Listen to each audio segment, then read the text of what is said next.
Now, the Africa Centre was set up in 2001 with the aim of facilitating the inclusion of African people in all social, political and economic aspects of Irish life and giving a voice to the growing numbers of Africans moving to Ireland. But 12 years on, the centre is running out of money and can't find the funding to keep going. Well, I'm joined now by Mbemba Jabbi, the acting director of the centre. Oh, excuse me. Mbemba, thank you for coming in this morning. First off, what's happened to the funding? Who was funding you and why is it dried up?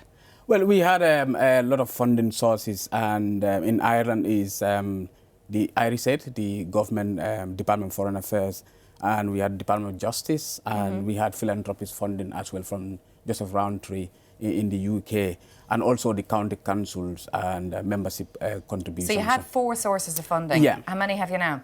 Well, at the moment we don't have any. Nothing. We got approval from IRISAID that we are going to get 25,000, but that 25,000 cannot even cater for activities at the moment.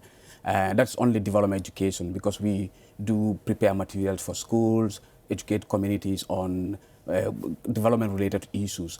So, but at the moment, the biggest demand for the Africa Centre is to cater for the African community, which we don't have any funding.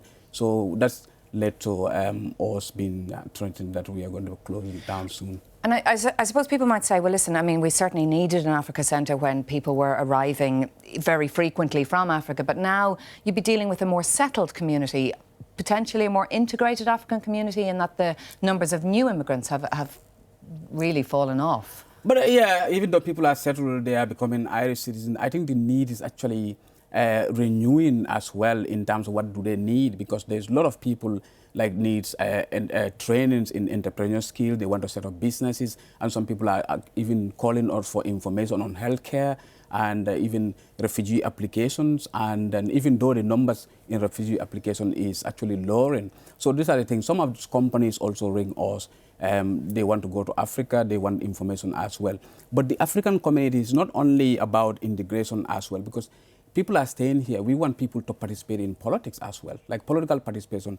If you look at the work that the Africa Centre have been doing since 2004, we were the first minority organization to launch 3 research projects, like negative politics and positive politics. That actually changed the mindset of a lot of political parties in Ireland. They actually changed their manifesto to allow immigrants to participate in politics. And we want to continue that as well.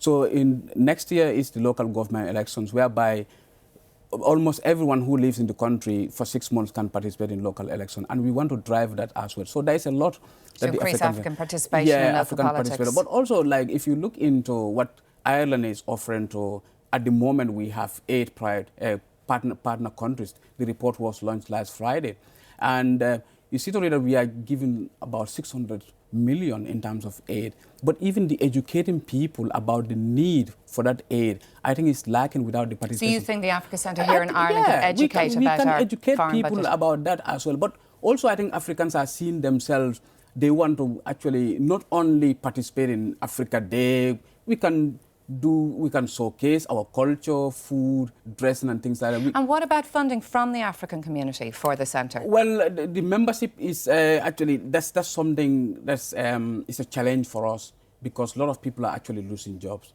At the moment, that's a challenge for the African community.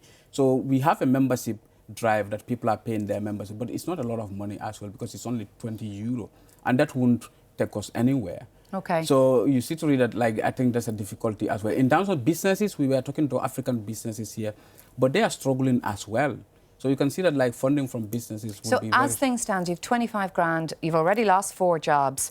Do you see any source of potential funding for the centre? Do you think you will close down? At the moment we don't, and what we are actually asking people now is just to offer us an office space.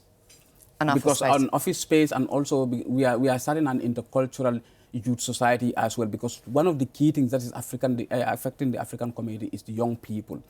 And I think little investment now is actually better than massive expenditure in the future, because if we don't do anything about the young people, in future we might end up having a lot of trouble within the sector as well. So that's what we really want to resolve as well. So every little help is needed at the moment. All right. Well, listen, Mbemba, thank you very much indeed for coming in this morning. Thanks very much.